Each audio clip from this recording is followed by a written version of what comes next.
Hello my fellow riders and welcome back to Riding Reviews. Today we're going to be doing a test ride on the Lexmoto LXR SE edition.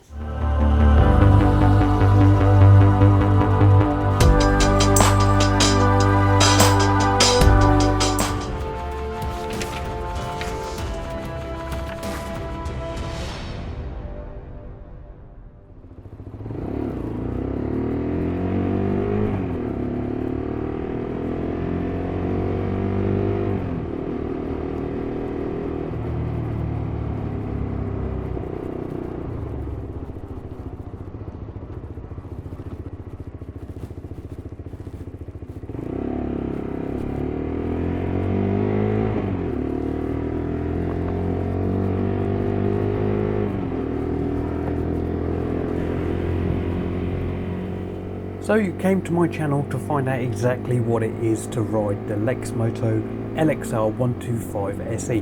I'm going to give you a little bit of information at the beginning that involves me talking, obviously, and at the end I will shut up so that you can hear exactly what the bike sounds like.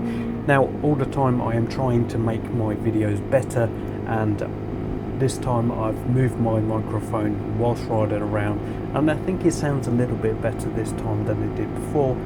This time I did actually put it in the back of my jacket so that the wind couldn't get to it, and I adjusted the gain so that it sounds as best as I can make it. Maybe there's a way to make it better. If you know of a way, please comment below and I will try anything that tries to make it better anyway. We will see what happens in the future, see if we can do something about it. So your choices for this type of bike in the 125cc Chinese market is either the Lexmoto SE, Lexmoto LXR Standard Edition, the Lexmoto SE, or you've got the Sinis GPX 125cc. Now all of these bikes are going to be somewhere in the similar sort of price range, and spec wise again they're going to be somewhat similar. I believe the Lexmoto LXR 125cc SE edition has the best spec out of all of them, but there's not really that much in it, so it's more on what you want to so it's all about what you want to achieve by buying this bike. The price is £3,399 plus £150 OTR. The OTR at £150, that's from cheapbikesrus. Other places may charge different amounts, and you may get a slightly different deal on whichever one you go for. So just look into it a little bit deeper and you may find a better deal somewhere, but I know all the details for cheapbikesrus, so that's where I'm getting all my information from. This comes with a 2 years parts and labour warranty, and that will cover everything that's non-consumable. All the consumable stuff means is anything that you would change during the life of the bike on a service, which is general maintenance, wouldn't be covered under that warranty, but anything else would be.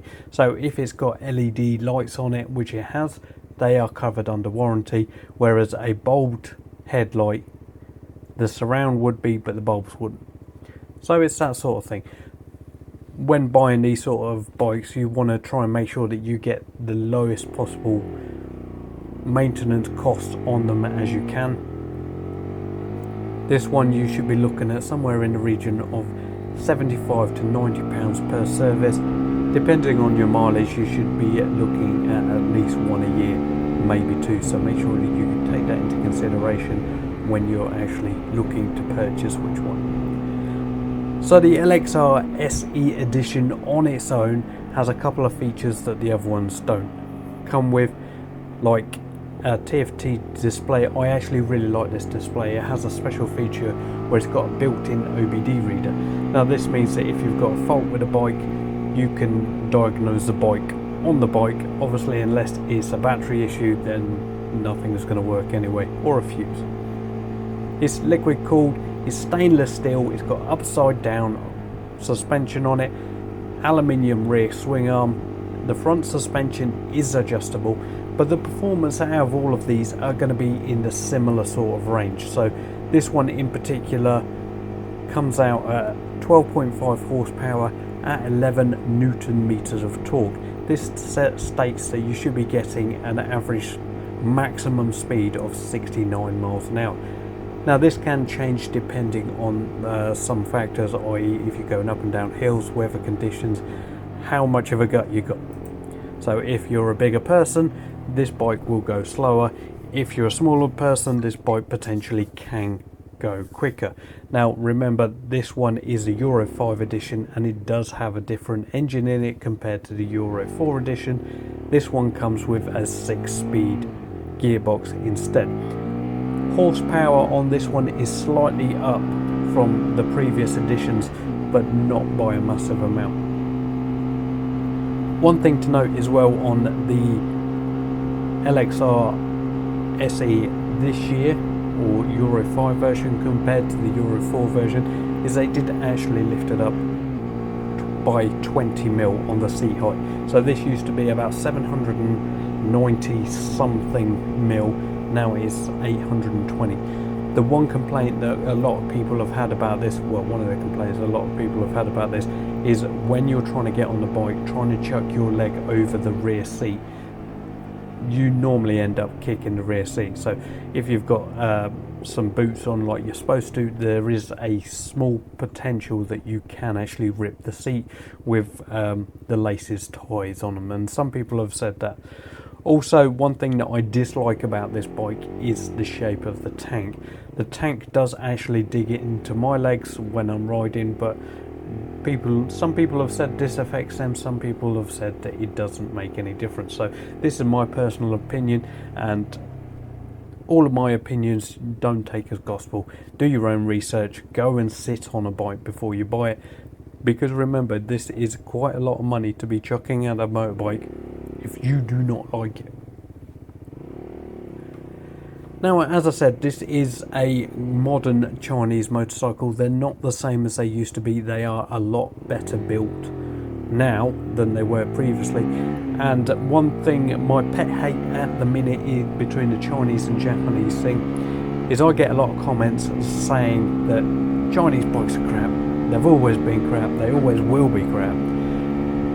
But what most people don't know nowadays is the Chinese motorcycles and the Japanese motorcycles, especially the smaller capacity ones, are made in the same place, which is China. Now, this isn't to say that every single Japanese bike is made in China, because they are not, but quite a lot of them are.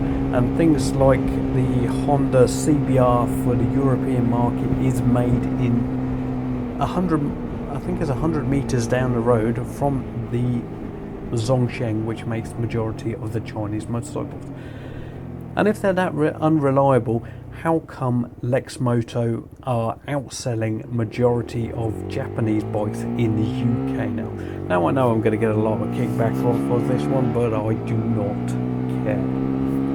So anyway, this is my take on the Lexmoto LXR 125 SE edition. If you want to see a full breakdown of the bike and me going around it with you and telling you exactly what it is whilst I'm standing in front of the bike, there is a link at the end of this video so that you can see exactly what it is, where it is, and how it is on the bike itself. Now I'm going to shut up now because I know I've been blabbering on for way too long and you guys just want to listen to the sound of the motorcycle. So anyway, thank you for watching. Here's the sound of the motorcycle. There'll be a little bit on the end, and then you can go your separate ways, watch other videos, do what you like. Anyway, thanks for watching.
So thank you for watching this video on the Lexmoto LXR SE 125cc.